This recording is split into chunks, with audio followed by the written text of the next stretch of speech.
né? Para trabalhar essa questão, o consórcio e o município, isso pode ser uma ferramenta valiosa, porque vai faltar esses leilões, no final das contas, desenvolver os sistemas. Então, a gente pode fazer isso de forma quase... Então, vai ser mais fácil a gente utilizar a tecnologia de proteção das manchas de crime e para eliminação, por exemplo, os elevados nos homicídios que nós temos na ponta do vale, fazendo ou se pautando ou transformando em cima daquilo que a gente mede. Se a gente quiser fazer a diferença, frequência, para não ter que estar em sala de aula, e transformar em executivo de educação, se comunica, hoje está morto, está fora do mercado. E o mercado está cada vez mais exigente. Então, nossas escolas de ensino médio têm centro de formação profissional. É outro caminho. Para aumentar a oferta de trabalho. Então, aumentar, que é um programa que a gente tem que estruturar e botar, é o que transforma, porque é pegar um jovem das receitas, a ideia seria fazer isso paulatinamente. Nós começaríamos pelo Rodanel, agora em março. Vereador, gostaria de saber o que foi discutido e quais serão as primeiras medidas nesses 100 dias que vocês têm adiante, né, para começar o governo. Bom, a gente primeiro fez um balanço daquilo que a gente estabeleceu de compromisso na campanha. Nós vamos focar nossa atuação muito em cima desses compromissos. A gente entende que o cumprimento dos compromissos, o cumprimento das promessas é uma ferramenta poderosa para vencer desconfianças. Então, para a gente começar bem, é fundamental cumprir os compromissos. Para a gente cumprir os compromissos, a gente precisa dar os primeiros passos. Então, a gente vai ver nos próximos dias designação de gerentes para determinados projetos, para determinados projetos importantes. Então, por exemplo, se eu quero resolver a questão Cracolândia, atuar em parceria com a prefeitura, resolver o problema das pessoas em situação de rua, e a gente disse que a nossa primeira meta era cuidar das pessoas, eu vou precisar designar um gerente para isso. Ninguém melhor do que o próprio vice-governador para ter essa atuação transversal, para trabalhar com a Secretaria de Desenvolvimento Social, com a Secretaria de Habitação, com a Secretaria de Segurança, com a Secretaria de Saúde, para a gente ter uma política pública efetiva para tratar de um tema que é tão complexo. Falamos, por exemplo, da questão da infraestrutura, dos primeiros projetos que nós vamos soltar, primeiras entregas, leilão do Rodanel, preparação para Davos, que vai ser a nossa primeira apresentação do Estado de São Paulo no exterior. Então é uma questão super importante. São Paulo é uma economia muito relevante, a gente precisa de protagonismo para trazer os investimentos privados para cá. A gente discutiu, por exemplo, como que a gente vai dar contornos aos primeiros estudos que nós vamos contratar, como, por exemplo, privatização da EMAI, o estudo de desestatização da Sabesp. Então, objetivos que nós vamos perseguir ao longo do tempo. E aí fomos batendo área por área quais serão as entregas dos 100 primeiros dias, depois nós vamos consolidar isso para ter um cronograma factível de entregas, execuível, que a gente possa aí, então seguir. Mas qual seria o papel do vice-governador nesse projeto específico que o senhor falou de Cracolândia e morador de rua, né? Ele é o gerente do projeto, então ele é quem vai trabalhar com assistência social. Então, por exemplo, como é que a gente vai aumentar a nossa rede de atuação para tratamento de dependentes químicos? Como é que a gente aumenta a nossa capacidade de fazer triagem? Como é que a gente aumenta o poder dos centros de referência de álcool e drogas? Como que a gente vai aumentar a quantidade de comunidades terapêuticas que podem fazer essa absorção e o tratamento dependente químico? Como é que a gente vai fazer a reinserção dessas pessoas no mercado de trabalho? Como é que a gente vai preparar essas pessoas? Como é que a gente vai treinar?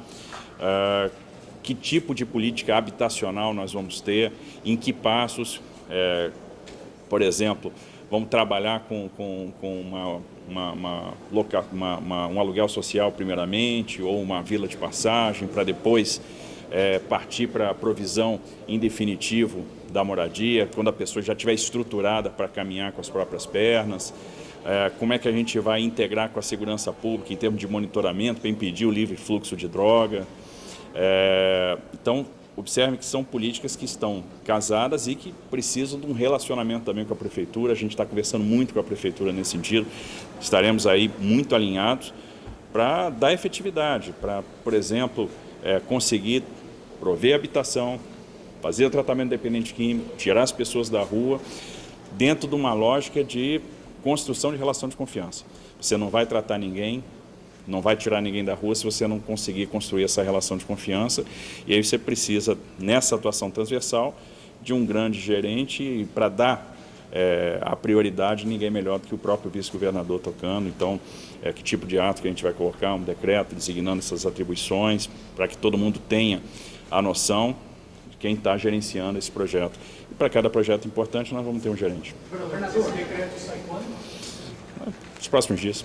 Governador, o senhor tem entre os planos do governo de desestatização de algumas empresas, incluindo a Sabesp, e também, enquanto ministro, eu tive plano de privatização do Porto de Santos. Queria saber se, como governador, o senhor mantém o plano de privatização, considerando que o governo federal, que o senhor depende agora para conseguir levar esse projeto adiante, é contra, e que o senhor está dialogando com o governo federal nesse e em outros casos que precisa de apoio federal para levar o projeto de desestatização. Veja, tem algumas desestatizações que dizem respeito ao Estado de São Paulo. O caso da EMAI, o caso da própria Sabesp. Então a gente discutiu aqui, por exemplo, quem vai ser o órgão estruturador, quem que a gente vai procurar para fazer esse projeto de estruturação, que modelo que a gente deve adotar, né? Então que instituição, que organismo estruturador de projeto que a gente vai procurar. Por exemplo, no caso da Sabesp, a gente deve fazer o contato com o Banco Mundial para iniciar essa primeira iteração e o estabelecimento de um modelo. Imagino que o modelo Eletrobras é bastante adequado e muito aderente ao que nós temos.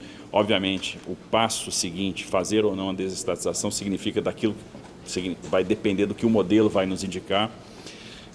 No caso do Porto de Santos, eu não desisti, vou levar os meus argumentos ao governo federal para mostrar o seguinte: do que a gente está falando?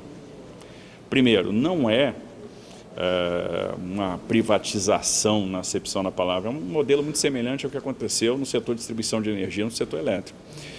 Você tem um ativo, que é a concessão, é a administração do condomínio portuário, e o passivo é a empresa. O papel de autoridade portuária pode ser suprido pela regulação. A boa regulação resolve o problema da autoridade portuária. Se você aumenta ou revigora as atribuições do Conselho de Autoridade Portuária, você supra esse papel. E, no final das contas, você vai ter uma administração do condomínio portuário, mas é uma administração de condomínio portuário, o ativo continua sendo do Estado, você vai ter um gestor desse condomínio portuário, da operação portuária por 30 anos, por 35 anos, mas isso vai jogar lá dentro do porto 20 bi de investimento. Quantos empregos a gente pode gerar? A gente está falando de sair de um berço para turismo para 4. A gente está falando de revitalizar o centro histórico de Santos, revitalizar a área de galpões. A gente está falando de rebaixar a profundidade do canal de 15 para 17 metros. A gente está falando de transformar o Porto de Santos no maior hub de contêineres da América Latina. A gente está falando de resolver problemas de mobilidade. Então, nós vamos levar os nossos argumentos, né, para que a gente possa, no final das contas, fazer aí essa desestatização que vai ser boa para a Baixada Santista. Imagina você ter uma área Porto Indústria em Cubatão, aproveitando um potencial que ficou adormecido aí há muito tempo. A gente está falando de emprego na veia, isso é muito bom para a Baixada, seria a redenção da Baixada.